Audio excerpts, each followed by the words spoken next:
To listen is to become silent, two words braided from the same breath, one asking you to hear the world, the other asking you to hear yourself. Silence is not empty, it's a sacred room where truth sits cross-legged, waiting for you to notice her in quiet. Your intuition grows a voice, your soul writes its own scripture, and the universe speaks without sound. When we stop talking,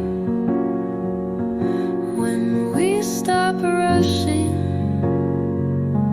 when we stop filling the space with fear, the answers that felt distant step forward.